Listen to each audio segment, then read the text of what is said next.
From securing his freedom in 1800, Denmark Vesey's legal status transformed. No longer just a slave, he rose above the faceless crowds on Charleston streets. In the late 20th century terminology, he became mainstream, a financially and socially elevated individual in the eyes of a Christian society. As Vesey navigated the city, he owned, or perhaps rented, a house on 20 Bull Street, placing him in the immediate vicinity of the governor and the mayor. A prominent member of the Second Presbyterian Church, he actively participated in Christian worship, embodying the bourgeois black of Charleston. Dr. Richard Furman reflects on Vesey's elevated status, highlighting the struggle of Christian nations to reconcile their principles with the reality of an empowered freed black. In this evolving landscape, Vesey's influence within the African church becomes pivotal, offering a sanctuary for articulating a vision of liberation. The echoes of Rolla Bennett's testimony linger in the courtroom, underscoring Vesey's journey in a city torn between societal principles and the looming fear of rebellion. Vesey's transition into freedom marked a deliberate departure from the mainstream. Despite his financial and social elevation, he turned away from other freed blacks in 19th-century Charleston, opting instead for the African Methodist Episcopal AME Church. This exclusively colored congregation embraced distinctively African forms of worship, a departure from the accommodating mulatto society of free persons of color in the city. A messianic and vocal opponent of black slavery, Vesey's divergence intensified by 1818 when he initiated the organization of what would become the largest slave revolt in U.S. history. Purchasing his freedom in 1800 with $600 from lottery winnings, Vesey's owner, Captain Joseph Vesey, held no legal obligation to release him. The economic incentives for retaining a skilled slave carpenter were substantial. However, Captain Vesey chose to sell freedom to Denmark Vesey, a decision that raises questions about the complexities of human slavery. It was a business entwined with economic cruelty, physical dominance, the desire for admiration or fear, and occasional moments of intimacy. The ambiguous nature of slavery as both a dehumanizing and intimate institution is evident in Captain Vesey's decision. Historical records hint at an interesting intimacy and tolerance toward people of color in his household. Despite the prevailing norms, Captain Vesey's interactions with free persons of color challenged simplistic narratives about the dynamics of power and race in Charleston during that era. Captain Joseph Vesey's occasional role as a legal patron for free blacks extended beyond his household, challenging prevailing norms. This may have included facilitating Denmark Vesey's residence at 20 Bull Street and selling him freedom at a generously low price. The captain's actions suggest a nuanced relationship, as he had a history of supporting free blacks in holding property and making wills. While financial need could explain the sale of Vesey's freedom, given the captain's court appearances for late payment of debts, it raises questions about the motivations behind this seemingly benevolent act. In any case, after obtaining his manumission, Denmark Vesey had $900 to commence his life in freedom. Captain Joseph Vesey, a former slave merchant, defied expectations and emerged as a relatively lenient slave master, especially considering his background. From 1800 to 1810, Denmark Vesey thrived as a prosperous and inconspicuous freed black carpenter.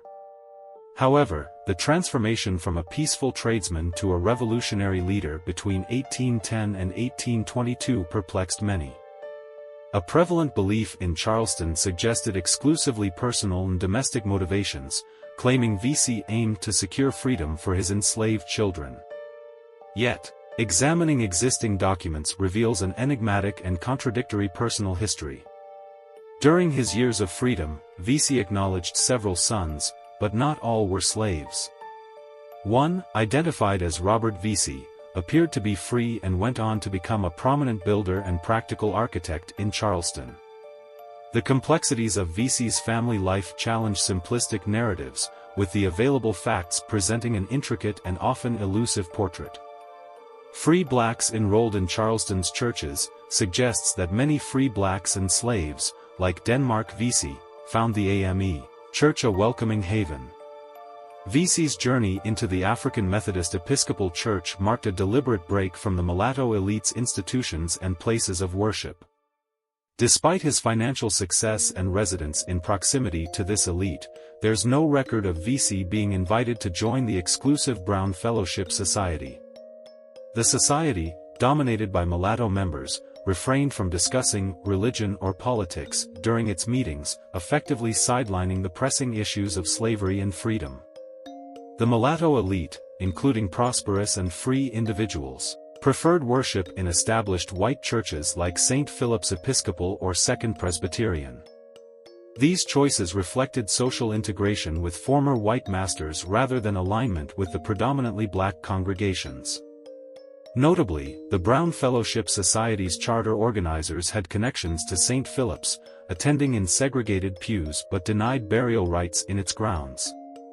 However, a significant turning point occurred in 1815 when black members of the city's Methodist congregations, led by Morris Brown, protested against institutional inequality in white churches. This led to the establishment of the first African Methodist Episcopal Church in Charleston, providing a space where free blacks and slaves could worship without the restrictions imposed by white-dominated congregations. The AME Church, initially meeting in humble locations like an empty hearse house and cow alley, eventually erected a permanent building in Hempstead. The substantial membership, including 4,367 full or part-time members, emphasized the church's significance as a gathering place for the black community. Denmark Vesey, too, would find in the AME Church not only a spiritual home but also a strategic center for organizing a rebellion that aimed to challenge the oppressive system looming over Charleston. Free blacks enrolled in Charleston's churches suggests that many free blacks and slaves, like Denmark Vesey, found the AME Church a welcoming haven, a platform for political mobilization. The African Church, conceived as a space for spiritual refuge, became a venue for social and political discourse under Vesey's influence. His role as a minister-class leader granted him the authority to guide the congregation in matters beyond biblical instruction. The establishment of the African Church in 1815, tolerated initially by white authorities, served a dual purpose. On one hand, it allowed slaveholders to present themselves as benevolent and enlightened masters, showcasing a semblance of religious freedom for their slaves. This posture was a response to mounting criticism from abolitionists who condemned the spiritual ignorance imposed on slaves. On the other hand, the government's subsequent actions in 1817 and 1818, involving police intervention, beatings, and the destruction of the church, revealed the underlying fragility of this apparent tolerance. The authorities, rooted in the Barbadian tradition, could not sustain acceptance of an independent black congregation challenging the established order. Vesey's motives within the African Church remain enigmatic. His exposure to Islam and the Quran, combined with a possible belief in his spiritual superiority, adds complexity to his character. The public statement by Dr. Richard Furman, a prominent white Baptist, hinting at the existence of alternative religious practices among the state's slaves, adds another layer to Vesey's potential influences. By 1817, Vesey had strategically positioned himself within the African Church to harness its potential for political organization. The church, initially sanctioned as a space for independent worship, evolved into a clandestine arena for planning and discussion. Vesey's deep-rooted convictions, whether religious or political, would soon manifest in a daring and unprecedented act that would reverberate through the annals of American history. As Vesey immersed himself in biblical teachings, he skillfully utilized his position as a class leader within the AME Church to shape the moral consciousness of enslaved individuals. 16 members of his planned revolt and 4 principal lieutenants were identified as former AME Church attendees, illustrating the church's role as a covert hub for organizing and recruitment. Drawing parallels with the black civil rights leaders of the 1960s, Vesey found in the Christian scriptures a moral imperative for radical social change.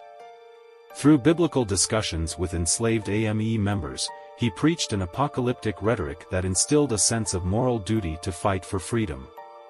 Testimonies from slaves at Vesey's trial highlighted his extensive study of the Bible and his attempts to demonstrate that slavery contradicted its teachings. Scriptural passages, particularly Joshua 6 verse 21 and Zechariah 14:1-2, became focal points in Vesey's teachings. These verses, emphasizing the destruction of cities and the gathering of nations against Jerusalem, were skillfully applied by Vesey to convey a message of liberation from bondage. His prophetic certainty, coupled with the authority he derived from Scripture, resonated with his audience. During Bible lessons in slave quarters or at his Bull Street residence, Vesey's persuasive power was evident. When confronted by a skeptic who questioned the implied spiritual justifications for a violent revolution and white genocide, Vesey silenced dissent with a simple declaration: "The Lord has commanded it." The impact of Vesey's teachings extended beyond belief; it inspired fear and reverence.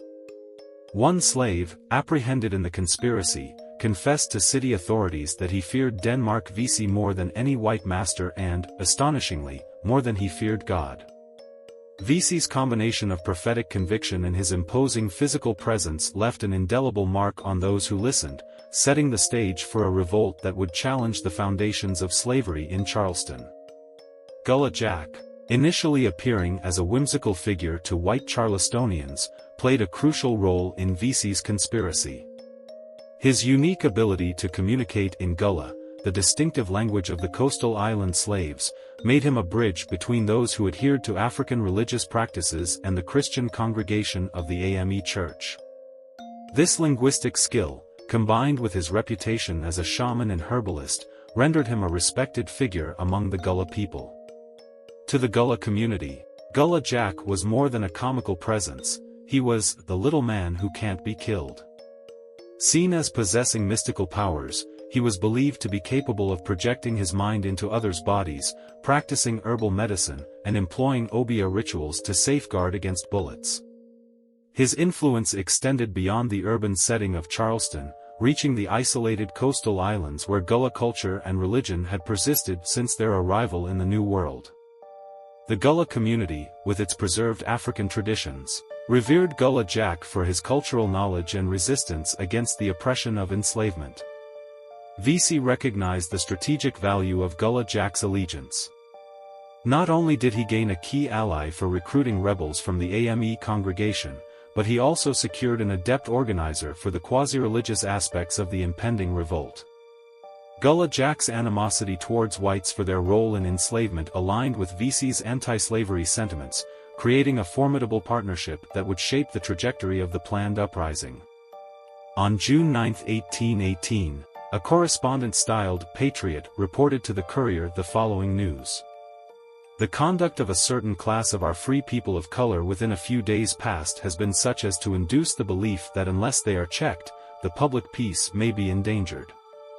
A congregation of blacks assembled at a building in the lower part of the city for the purpose of divine worship, as they were pleased to call it, and at which was a preacher of their own color, who, it seems, undertook to promulgate certain doctrines which induced the city authorities to interfere. Accordingly, the guard was ordered to repair to the spot, where they found a numerous assembly collected for religious purposes. The leader was taken into custody and the rest dispersed.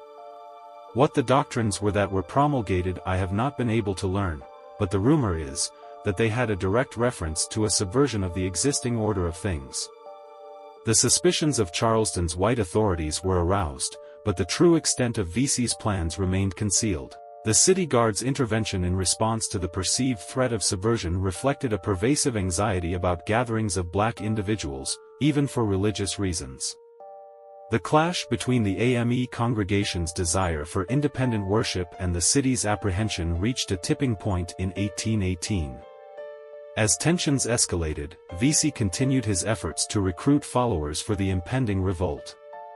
His strategic choice of the AME Church as a recruitment ground allowed him to blend revolutionary ideology with religious teachings, creating a potent mix that fueled the growing conspiracy.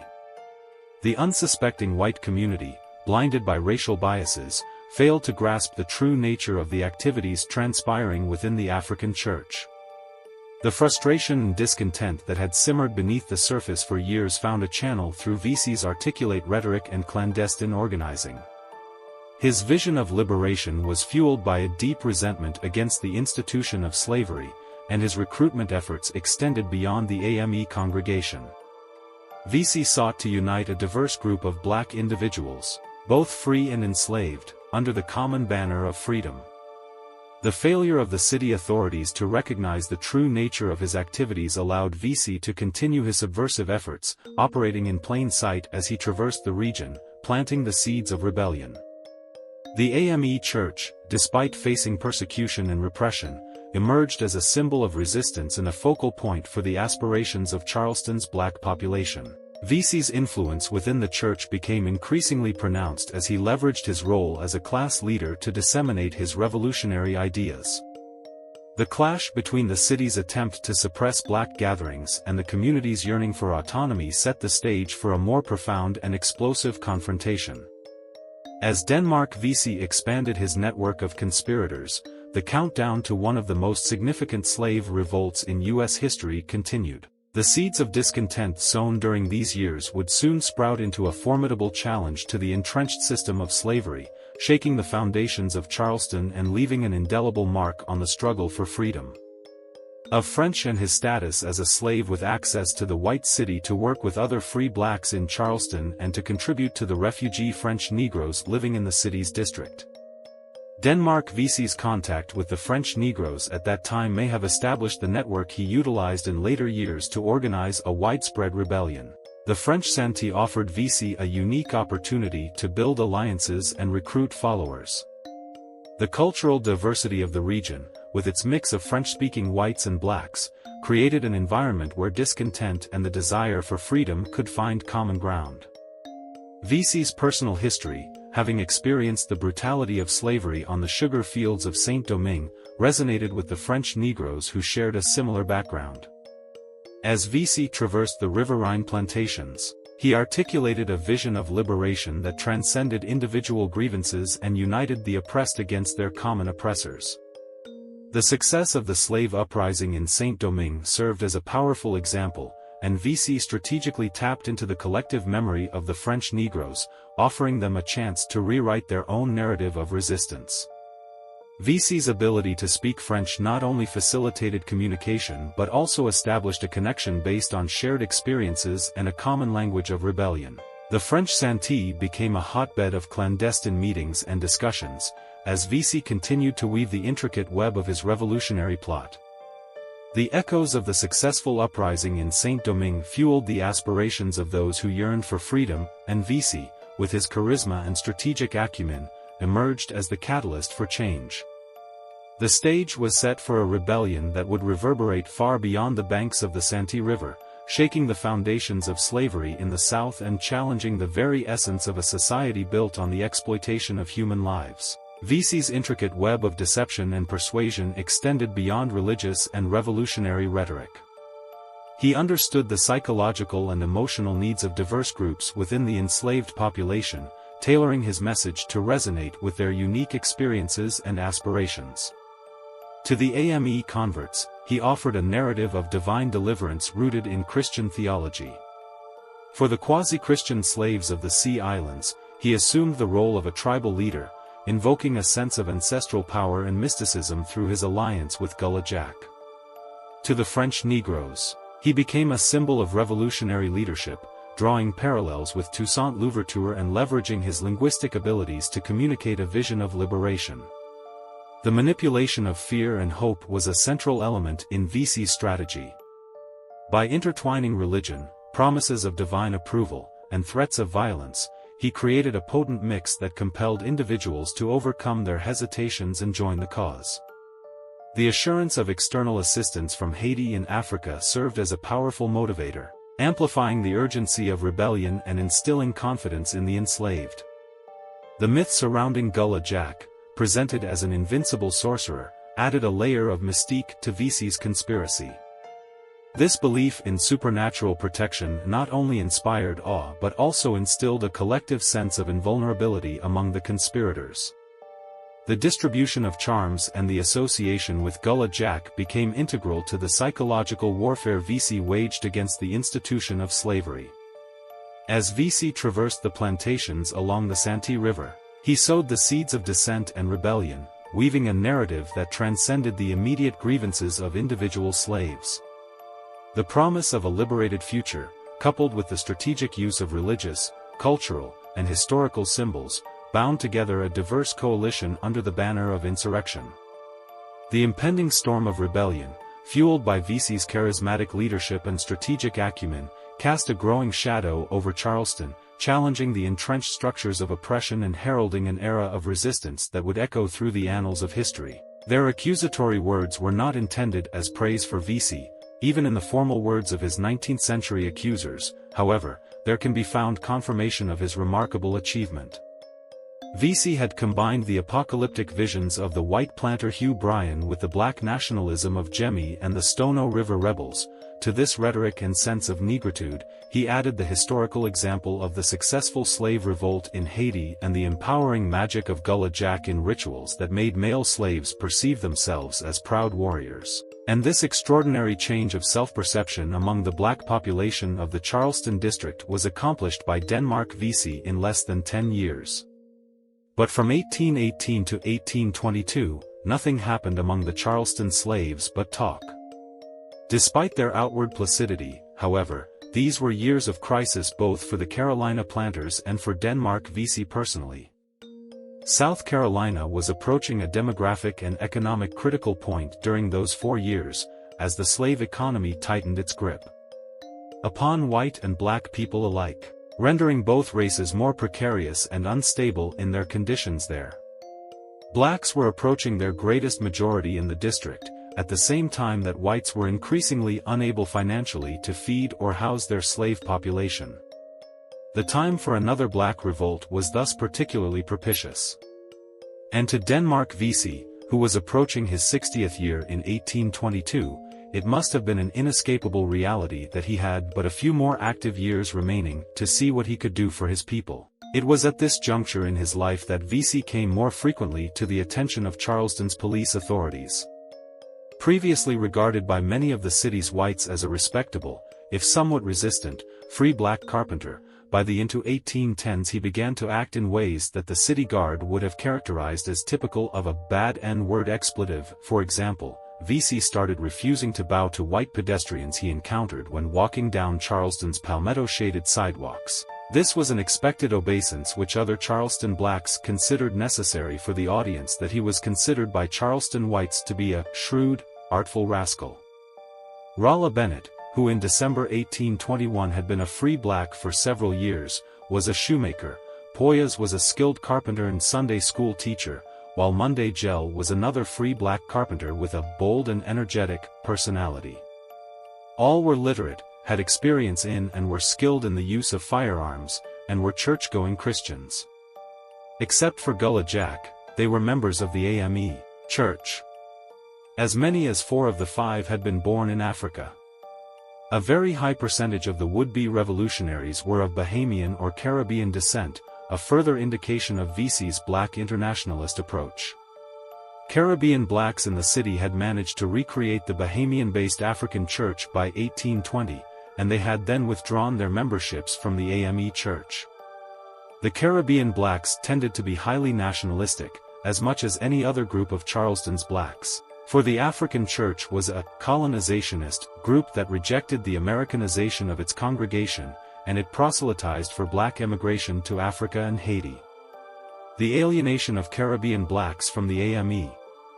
The congregation undoubtedly facilitated Vesey's decision to use the African Church as the place for organizing his revolt. In 1822, Vesey and his 4 co-conspirators either had access to or were assigned leadership positions in 3 Charleston churches.